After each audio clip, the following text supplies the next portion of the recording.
रामकृष्ण हरी मंडळी, आज आपण संत जनाबाईच्या गाथेमधला अभंग क्रमांक 35 हा पाहणार आहोत. एग माझी विठाबाई, कृपा दृष्टीने तू पाही, तुझविन न सुचे काही, आता मी वो करू काही. माझा भाव तुझवरी, आता रक्षी नाना परी. येई सखी धावुनी, म्हणे नाम याची जनी. एग माझी विठाबाई, कृपा दृष्टीने तू पाही. संत जनाबाई आपल्या आराध्य देवाला, श्री विठ्ठलाला प्रेमाने माझी विठाबाई असे संबोधतात. त्या विठ्ठलाला विनंती करतात की हे माझ्या विठ्ठला, माझ्याकडे कृपेच्या दृष्टीने पहा. या ओळीत भक्ताची देवप्रती असलेली प्रेमाची आणि विश्वाची भावना दिसते. जनाबाईंना वाटते की देवाची कृपा झाली तर जीवनातील सर्व अडचणी दूर होऊ शकतात. देवाची एक प्रेमळ नजर ही भक्तासाठी मोठा आधार बनते. तुझविन न सुचे काही, आता मी वो करू काही. या ओळीत जनाबाई सांगतात की हे विठ्ठला, तुझ्याशिवाय मला काही सुचत नाही, आता मी काय करू. भक्ताचे मन पूर्णपणे देवामध्ये रमले आहे. संसारातील कोणत्याही गोष्टीपेक्षा देवाचे स्मरण आणि देवाचा आधार त्यांना महत्त्वाचा वाटतो. मनुष्य जेव्हा संकटात असतो तेव्हा त्याला एखाद्या आधाराची गरज असते. जनाबाईसाठी तो आधार म्हणजे भगवान विठ्ठल. ही ओळ भक्तीतील पूर्ण समर्पण दाखवते. देवाशिवाय जीवनाला दिशा नाही असे त्यांचे प्रेमळ मन सांगते.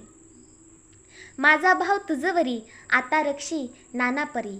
या ओळीत जनाबाई म्हणतात की माझी श्रद्धा आणि माझे प्रेम तुझ्यावर आहे, आता तू माझे सर्व प्रकारचे रक्षण कर. येथे भाव म्हणजे मनातील शुद्ध भक्ती, प्रेम आणि विश्वास. जनाबाई देवाकडे बाहेरची संपत्ती किंवा सुख मागत नाहीत, तर आपल्याला भक्तीचे रक्षण मागतात. भक्ताचा देवावर असलेला विश्वास हा खरा धन आहे. हा विश्वास कायम राहावा, देवाने त्याला मार्गदर्शन करावे अशी भावना या ओळीत आहे. येई सखे धावुनी, म्हणे नाम याची जनी. शेवटच्या ओळीत जनाबाई विठ्ठलाला सखीप्रमाणे हाक मारतात. त्या म्हणतात की हे माझा सखा विठ्ठला, तू धावत ये. नाम याची जनी म्हणजे संत नामदेवाची सेविका आणि भक्त जनाबाई. त्या विठ्ठलाला केवळ देव मानत नाहीत, तर आपला जिवलग मित्र आणि सोबती मानतात. या ओळीत भक्त आणि देव यांच्यातील प्रेमाचे नाते दिसते. देव दूर नसून आपल्या जवळ आहे, तो आपली हाक ऐकतो असा विश्वास जनाबाई व्यक्त करतात. या अभंगातून संत जनाबाईची विठ्ठलावरील अटूट भक्ती दिसून येते. त्या देवाला प्रेमाने हाक मारतात आणि सांगतात की माझे सर्व काही तूच आहेस, तुझ्याशिवाय मला काहीच आधार नाही. जनाबाईच्या भक्तीत कोणताही दिखावा नाही. त्यांचे मन पूर्णपणे विठ्ठलाच्या चरणी अर्पण झालेले आहेत.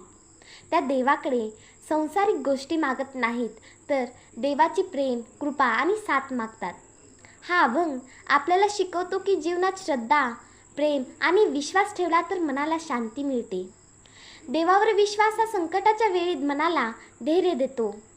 जनाबाईची विठ्ठल भक्ती ही साधेपणा, प्रेमळ आणि समर्पणाचे सुंदर उदाहरण आहे. रामकृष्ण हरी.